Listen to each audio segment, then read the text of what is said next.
लाठी से ये भी कह रहे कि हम भी शोषित हैं यूनिवर्सिटी में, कॉलेजों में। आपको नहीं लगता? सामने देखिए, सामने। आपको नहीं लगता? आपको नहीं लगता क्या? मैं आपसे सबको नहीं लगता? जवाब तो दो।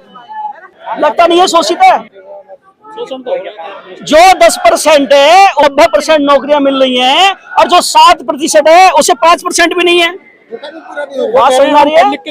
ओबीसी की सारी जो नौकरियां जाती है उनका शून्य जाता है कॉलम।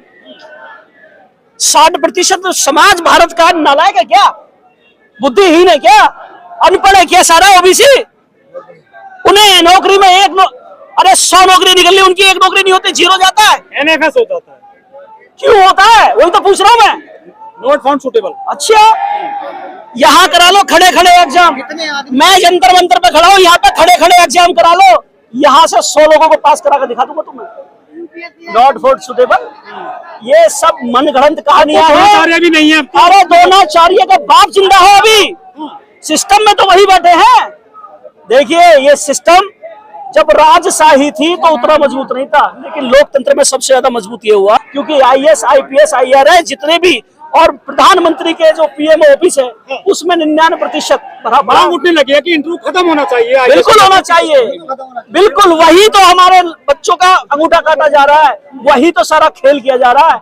समझ रहे हैं? तो कोट पैंट में आ गए हैं द्रोणाचार्य। हाँ बिल्कुल। आज द्रोणाचार्य जंगल में नहीं रहता, एयर कंडीशनर रूम में रहता, कोट पैंट में रहता, सेंट लगा के।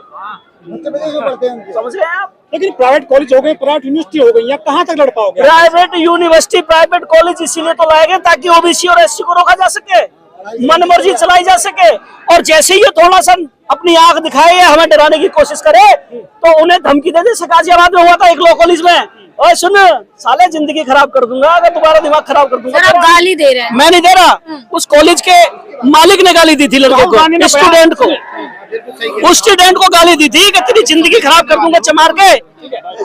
राहुल गांधी ने बयान दिया है कि प्राइवेट अस्पतालों में एससी के डॉक्टर नहीं मिलते। सही कहा, सही बात है। सरकारी में भी नजर नहीं आ रहे, सरकारी में भी नहीं है। मैंने बताया आपको, जब से ईडब्ल्यूएस आया है, पहले तो वो जाते हैं ईडब्ल्यूएस कोटे में जाते हैं। जब वो क्योंकि वो उसके लायक तो है ही नहीं, एग्जाम तो उनकी निकालना बस की है ही नहीं, तो फिर क्या करते हैं, वो 50 लाख रुपए देंगे और उस सीट को खरीद लेंगे। एग्जाम हुए, इसी बार हुए, पिछली बार भी हुए ऐसे। तो डिग्री बेची जा रही है, बिल्कुल खरीदी जा रही है। और सुनिए, जब ये एग्जाम नहीं निकाल पाते और जब ये काबिल नहीं है, जब ऑपरेशन करते हैं ना, तो देखा होगा आपने, कभी कैंची छोड़ दी, कभी तौलिया छोड़ दी, कभी कुछ छोड़ दिया। आरोप लगाते हैं कि आप 0% पे एडमिशन ले लेते हो। हम पे नहीं, हमारा एक आदमी नहीं, हमारे आदमी तो इस देश के बड़े बड़े ट्रेंड चलाते हैं। अरे ट्रेंड छोड़िए ना, फर्जी लोग तो फर्जी काम करेंगे। मैं चैलेंज के साथ कहता हूँ, आप 50 डॉक्टर लेकर आइए और हम अपने 50 डॉक्टर लेके आते हैं। अरे सुन तो लीजिए, उनके कराने ना कराने से क्या होता है, सरकारी सिस्टम को हमने संभाला हुआ है। सर लेकिन बहुजन समाज पे आरोप लगता है बार बार कि कोटा से आए हैं, आरक्षण से आए हैं, तो यही होगा, ऑपरेशन ढंग से नहीं कर पाते। जब नालायक व्यक्ति अपने कार्य क्षमता में, अपनी कुशलता में नहीं जीतता है तो लायक व्यक्ति पे इल्जाम लगाता है। ये बहुत पुरानी परंपराएं हैं। किसी को बदनाम करना है तो उस पर इल्जाम लगा दो, इतनी सी बात है, और कुछ नहीं है।